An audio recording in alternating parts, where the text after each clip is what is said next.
સાહેબ, એક દૂધનો ડબ્બો અપાવી દો. જ્યારે મોટી થઈ જઈશ ત્યારે પૈસા પાછા આપી દઈશ. 1 કરોડપતિ માણસ હજુ સુપર માર્કેટ પહોંચ્યો જ હતો કે કોઈનો અવાજ સાંભળીને ચોંકી ગયો. પાછો ફરીને જોયું તો એક નાનકડી છોકરી તેના ભાઈને ખોવામાં લઈને ઊભી હતી. તે નાનકડો ધ્રુજતો અવાજ મુંબઈની ધગધગતી બપોરમાં સુપર માર્કેટની પાર્કિંગમાં ગુંજી ઉઠ્યો. 10 વર્ષની તનિષા તેના ફાટેલા તૂટેલા કપડામાં સંકોચાઈને ઊભી હતી. ખોવામાં તેના નવજાત ભાઈ નયનને જૂના કપડામાં લપેટ્યું હતું. હમણાં જે કહ્યું જરા ફરીથી કહે, તે કરોડપતિ માણસ નરેશ ગંભીરતાથી બોલ્યો. તનિષા ધ્રુજતા ધ્રુજતા બોલી, મારા ભાઈને દૂધ જોઈએ છે. સાહેબ ગઈ રાતથી ભૂખ્યો છે.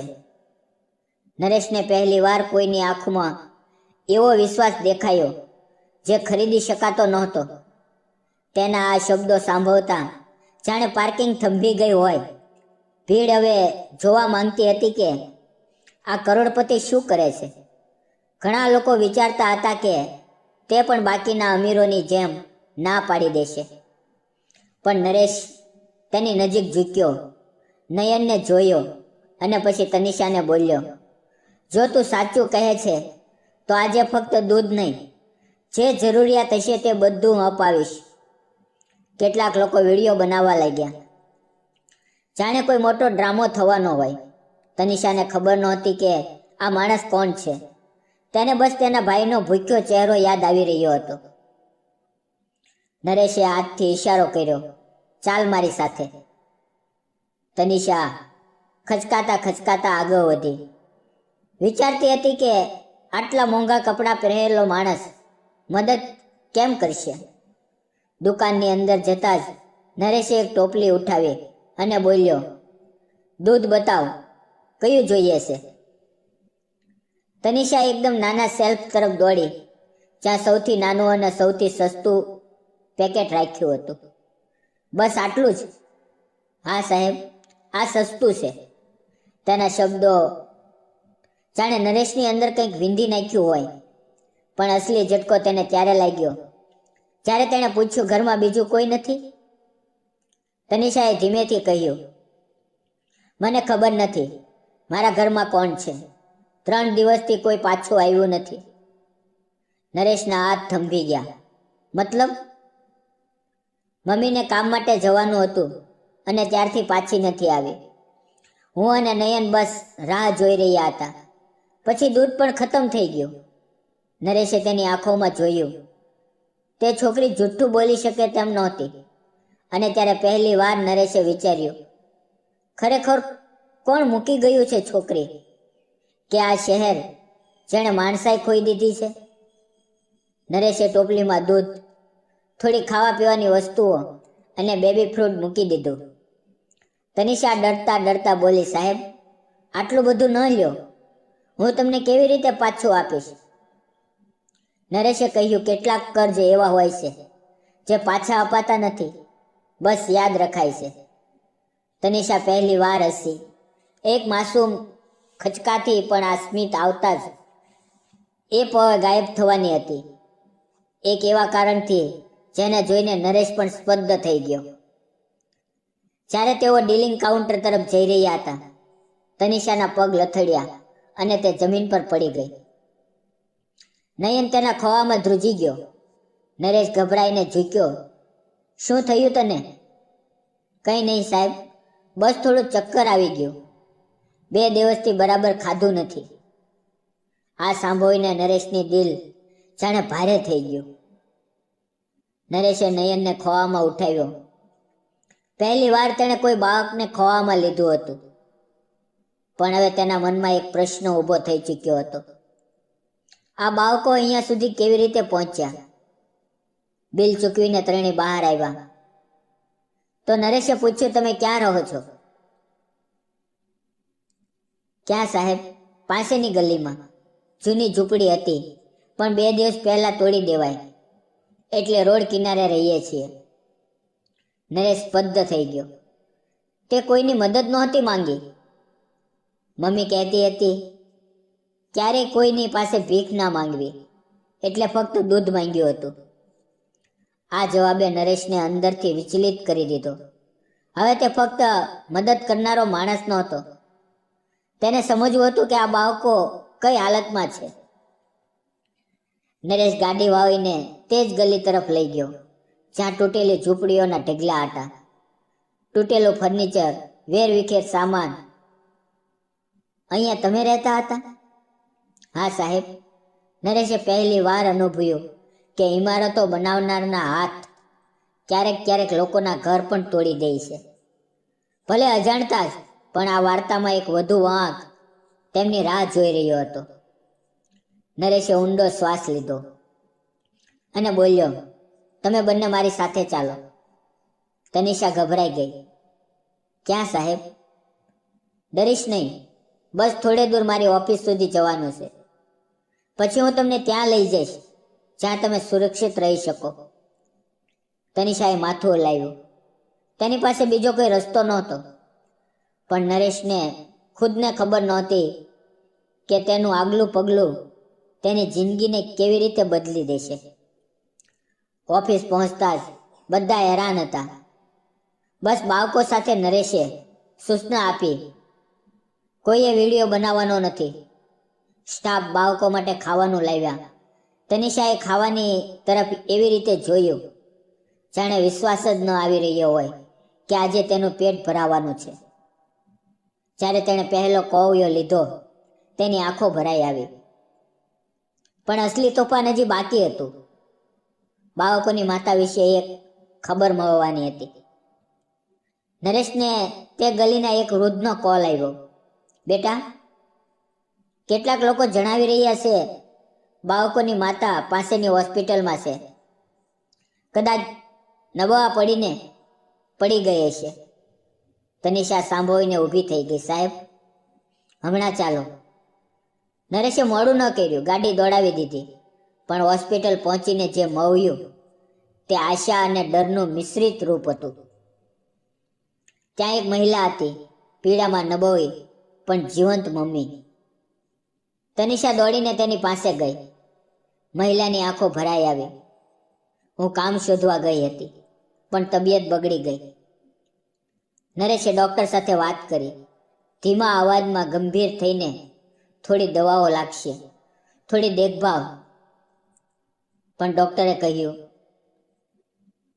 નરેશનો આગલો નિર્ણય વાર્તાનો સૌથી મોટો વાહક હતો. નરેશ તેમની પાસે ગયો અને બોલ્યો, તમે આરામ કરો, બાળકોની ચિંતા ન કરો. હમણાં આ મારી સાથે સુરક્ષિત રહેશે. મહિલાની આંખોમાં કૃતજ્ઞતા હતી, પણ ડર પણ હતો. સાહેબ, હું આ કરજ કેવી રીતે ઉતારીશ? નરેશે તે જ વાતનું પુનરાવર્તન કર્યું. કેટલાક કરજ પાછા અપાતા નથી. પણ તનિષાના મનમાં એક વધુ પ્રશ્ન હતો અને તેણે તે પૂછી જ લીધું. સાહેબ, શું તમે અમને ફરી ક્યારે છોડી દેશો? નરેશ થોડી પળ માટે ચૂપ રહ્યો. ના તનિષા, તું હવે એકલી નથી. તેના આ અવાજમાં પહેલીવાર એક પિતા જેવો વિશ્વાસ હતો. પણ હજી એક પગલું બાકી હતું, બાળકોને રહેવા માટે સુરક્ષિત જગ્યા. નરેશ તેમને એક સુરક્ષિત અસ્થાયી ઘર લઈ ગયો. સ્વચ્છ રૂમ, ભોજન અને ઘણું બધું. તનિષાએ નયનને પડખું ફેરવ્યું અને ધીમા અવાજે કહ્યું, હવે આપણે ડરશું નહીં, નરેશ. નરેશ તેમને જોઈને વિચારી રહ્યો હતો કે સફળતા ઇમારતોમાં હોય છે. આજે સમજાયું કે સફળતા માણસાઈમાં હોય છે. અને આ દરમિયાન એક વિચાર તેના દિલમાં એક આકાર લેવા લાગ્યો, મોટો અને નિર્ણાયક.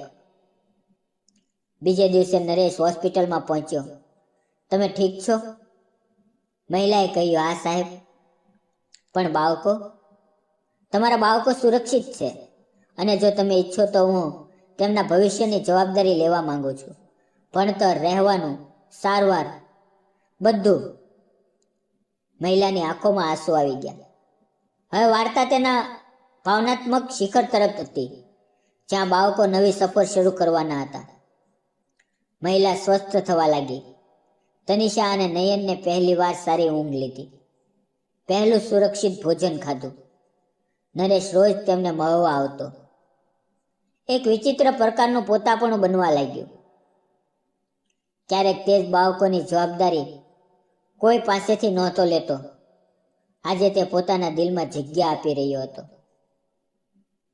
અને પછી તે ક્ષણ આવી જેણે તેમની જિંદગીની દિશા હંમેશા માટે બદલી દીધી. થોડા અઠવાડિયા પછી મહિલાએ કહ્યું, સાહેબ, મારી તાકાત સીમિત છે. જો તમે બાળકોના ભવિષ્યને સંભાળી શકો તો હું શાંતિથી જીવી શકીશ. નરેશે માથું હલાવ્યું. તેમનું ભવિષ્ય હવે મારી જવાબદારી છે. તનિષાએ તેનો હાથ પકડીને કહ્યું, સાહેબ, જ્યારે હું મોટી થઈ જઈશ તો તમારું આ કરજ જરૂર પાછું આપીશ. નરેશ હસ્યો. બસ આજ પાછું આપજે, કોઈ દિવસ બીજા કોઈની મદદ કરીને. તે દિવસે તનિષા, નયન અને તેમની માતાએ નવી સફર શરૂ કરી. તે સફર જેમાં ગરીબી હતી, મુશ્કેલીઓ હતી, પણ હવે એકલતા નહોતી. આગામી કેટલાક દિવસોમાં તનિષાની જિંદગી ધીમે ધીમે બદલાવા લાગી. સવારે ઉઠીને તે નયનને ખવડાવતી, પછી થોડીવાર ભણતી. નરેશે પાસેના એક નાના શિક્ષણ કેન્દ્રમાં તેનું એડમિશન કરાવ્યું હતું, જ્યાં બાળકો ભણતા અને રમતા પણ. પહેલા દિવસે તનિષા બહુ ગભરાઈ ગઈ. તેને લાગ્યું કે બાળકો તેની મજાક ઉડાવશે. પણ જ્યારે બધાએ તેને ખુશીથી હાય કહ્યું, તેણે અનુભવ્યું કે કદાચ દુનિયા એટલી કઠિન નથી જેટલી તે સમજતી હતી. નરેશ રોજ સાંજે મળવા આવતો, પણ બાળકોને વધુ સ્પેસ આપવા માટે અંતર પણ રાખતો. તે જોતો કે તનિષા ધીમે ધીમે પોતાના બાળપણને પકડવા લાગી છે, જે તેને આટલા વર્ષોથી નહોતું. પણ તે જ શાંત સાંજે તનિષાને એક પ્રશ્ન પરેશાન કરી રહ્યો હતો. શું મારી માતા ફરી પહેલા જેવી થઈ શકે? હોસ્પિટલમાં સારવાર પછી તનિષાની માતા ધીમે ધીમે ઠીક થઈ રહી હતી. નરેશ તેમને રોજ ભોજન, દવા અને ડોક્ટરનો રિપોર્ટ બતાવતો. એક દિવસ માતા તનિષાને બોલી, બેટા, મેં તને બહુ મુશ્કેલીઓમાં મૂકી દીધી. તનિષાએ તેમનો હાથ પકડી લીધો. નહીં મમ્મી, હવે આપણે બધા ઠીક છીએ. પણ સચ્ચાઈ એ હતી કે માતા હજી પણ કામ કરવાની હાલતમાં નહોતી. અહીંયા તનિષાની સ્કૂલમાં એક પ્રોજેક્ટ આપવામાં આવ્યો. તમે મોટા થઈને શું બનવા માંગો છો? બધા બાળકો ઉત્સાહિત હતા, પણ તનિષા પાસે સપના જોવાનો અનુભવ જ નહોતો.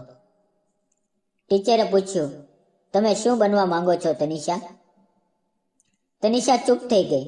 પછી તેણે ધીમેથી કહ્યું, હું મોટી થઈને એ જ કરીશ જે તે દિવસે પાર્કિંગમાં સાહેબે મારા માટે કર્યું હતું. ટીચર તેની વાત સમજી ગયા. તે કોઈની જિંદગી બદલવા માંગતી હતી, જેમ તેની બદલાઈ હતી. અને હવે વાર્તાનો અંતિમ વાક આવવાનો હતો, જ્યાં સપનું, હિંમત અને માણસાઈ એક જગ્યાએ મળે છે. સાંજે નરેશ આવ્યો તો તનિષાએ કહ્યું, સાહેબ, મેં નક્કી કર્યું છે કે હું મોટી થઈને બીજાની મદદ કરીશ, જેમ તમે કરી. નરેશે પૂછ્યું, કેમ તનિષા? તનિષા હસી. તે જ માસૂમ વિશ્વાસથી ભરેલી સ્મિત. કારણ કે તમે જ કહ્યું હતું કે કેટલાક કર્જ પાછા અપાતા નથી, પણ આગળ વધારી શકાય છે. નરેશ થોડીક પળ ચૂપ રહ્યો. પછી તેણે કહ્યું, ઠીક છે તનિષા, એક દિવસ તું એ જ બનીશ જે કોઈની જિંદગી બદલી દે. તે રાત્રે તનિષા, નયન અને તેની માતા શાંત ઊંઘમાં સૂતા, એક નવા ભવિષ્ય તરફ જેમાં ડર ઓછો હતો, આશા વધારે હતી અને માણસાઈ સૌથી મોટી હતી. મિત્રો, સમય વીતતો ગયો. તનિષા હવે તે નાનકડી છોકરી જેવી નહોતી જે પાર્કિંગમાં ઊભી રહીને દૂધ માંગી રહી હતી. નરેશે તેના ભણતર, રહેવા અને સારા વાતાવરણની દરેક વ્યવસ્થા કરી. નયન પણ સ્કૂલે જવા લાગ્યો હતો અને તેની માતા ધીમે ધીમે પૂરી રીતે ઠીક થઈ ગઈ હતી. તનિષા ભણતરમાં ખૂબ તેજ નીકળી અને હવે સ્નાતકની ડિગ્રી પણ મેળવી લીધી હતી.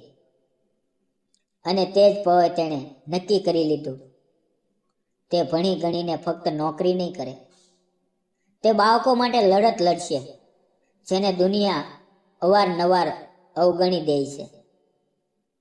અને તે લડત માટે તેને એક જ રસ્તો યોગ્ય લાગ્યો, આઈપીએસ. આઈપીએસની તૈયારી સહેલી નહોતી. સવારે 4 વાગ્યે ઉઠીને વાંચવું, દિવસભર ક્લાસ, રાત્રે જેટલું થઈ શકે તેટલું લખવું. પણ તનિષાએ ક્યારેય ફરિયાદ ન કરી. નરેશ દરરોજ પૂછતો, થાકી તો નથી જતી? તનિષા હસતી, થાક કરતા સપના ભારે હોય છે સાહેબ. તેની માતા તેનો પૂરો સાથ આપતી અને નયનને પણ સંભાળતી અને તેને ભણતરમાં પૂરું ધ્યાન આપવા દેતી. હવે તનિષા મુંબઈની સૌથી અનુશાસિત અને મક્કમ ઈચ્છા શક્તિવાળી વિદ્યાર્થીઓમાં ગણાવા લાગી. અને આઈપીએસ બંને પરીક્ષા પાસ કરી લીધી. પણ અસલી પરીક્ષા હજી બાકી હતી, યુપીએસનું ઇન્ટરવ્યૂ બોર્ડમાં બેઠેલા અધિકારી ગંભીર હતા.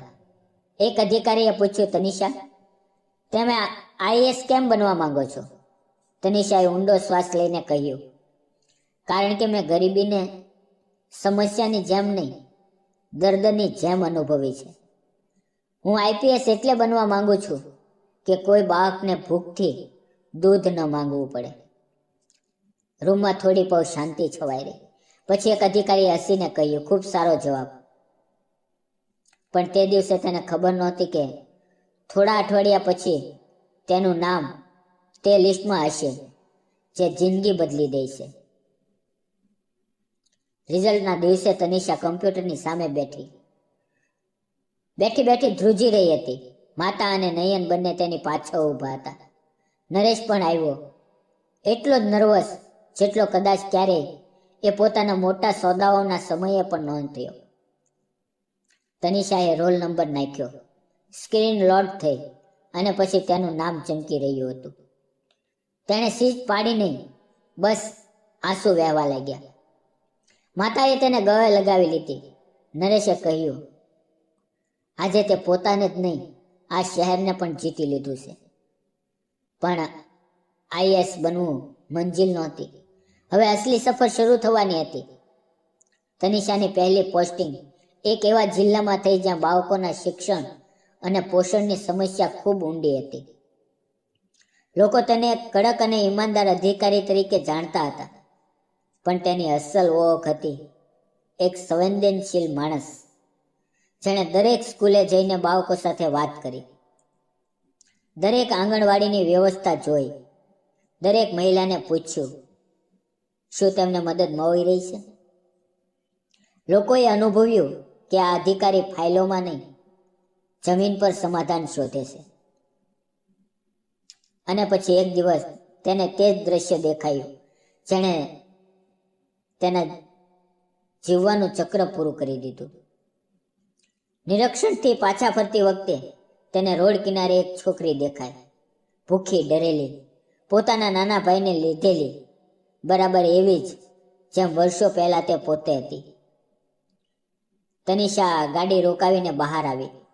છોકરીએ ગભરાઈને કહ્યું, મેડમ, હું ભીખ નથી માંગી, બસ દૂધ જોઈએ છે. તેની આ વાત સાંભળીને તનિષાની આંખો ભરાઈ આવી. તે ઝૂકી છોકરીનો હાથ હાથમાં પકડ્યો અને કહ્યું, હું જાણું છું આ કેવું લાગે છે, ચાલ મારી સાથે. તેણે તરત છોકરીને તે બધું અપાવ્યું જેની તેને જરૂર હતી. પણ તે છોકરીએ જે કહ્યું તેણે તનિષાનું દિલ પીગળાવી દીધું. છોકરીએ ધીમેથી કહ્યું, મેડમ, જ્યારે હું મોટી થઈ જઈશ તો તમને પૈસા પાછા આપી દઈશ. તનિષા સ્મિત કર્યા વગર ન રહી શકી. તે જ વાક્ય, તે જ નિર્દોષતા, તે જ દર્દ. તેણે કહ્યું, નહીં બેટા, તું મોટી થઈ જાય, બીજા કોઈની મદદ કરી દેજે, બસ એ જ પાછું આપવાનું છે. આ કહેતા તેનો અવાજ ભારે થઈ ગયો. તેને યાદ આવ્યું તે દિવસ, તે પાર્કિંગ અને એક વ્યક્તિ જે તેની જિંદગી બદલવા માટે રોકાઈ ગયો હતો. કેટલાક મહિનાઓ પછી તે જિલ્લાની સ્કૂલમાં મોટો કાર્યક્રમ હતો. આઈપીએસ ઓફિસર તનિષા મુખ્ય અતિથિ હતી. તેણે બાળકોને સંબોધનતા કહ્યું, હું તમારા બધામાં મારા બાળપણને જોઉં છું. કોઈનો જન્મ સહેલો નથી હોતો, પણ સપના બધાના સરખા હોય છે. અને યાદ રાખજો, જો ક્યારેય કોઈને એક દૂધનો ડબ્બો પણ જોઈતો હોય તો તેને એ ન વિચારવા દેતા કે તે એકલો છે. ભીડ તાળીઓથી ગુંજી ઉઠી. નયન, માતા અને નરેશ આગળની હરોળમાં બેઠા ગર્વથી ચમકી રહ્યા હતા. અને તે પળે તનિષાને આ સમજાયું કે તેની વાત ફક્ત તેની નહીં, તે બધાની છે જે નાનકડી મદદથી કોઈનું આખું ભવિષ્ય બદલી દે છે. મિત્રો, વાર્તા અહીંયા પૂરી થાય છે, પણ માણસાઈનો અનુક્રમ હવે તનિષાના હાથોથી આગળ વધી ચૂક્યો છે. અને આ જ દૂધના ડબ્બાની અંતિમ યાત્રા છે. તો મિત્રો, આજની આ વાર્તા તમને કેવી લાગી? કોમેન્ટ બોક્સમાં જરૂર જણાવજો. મિત્રો, જો તમને વાર્તા પસંદ આવી હોય તો વિડીયોને લાઈક કરજો અને વિડીયોને વધુમાં વધુ શેર કરજો. આવી જ નવી રસપ્રદ વાર્તાઓ સાંભળવા માટે અમારી ચેનલને સબસ્ક્રાઈબ કરજો. અને હા, બેલ આઇકન દબાવવાનું ના ભૂલતા, જેથી તમે અમારી કોઈ પણ વાર્તા ચૂકશો નહીં. આપણે ફરી મળશું એક નવી વાર્તામાં. ધન્યવાદ. જય હિન્દ મિત્રો.